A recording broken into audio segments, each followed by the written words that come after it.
Христианские притчи. Наследие святых отцов. Чему нужно учиться?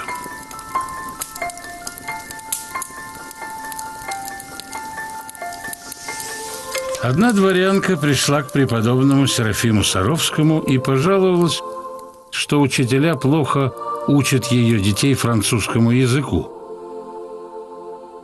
А потом спросила его, что ей делать.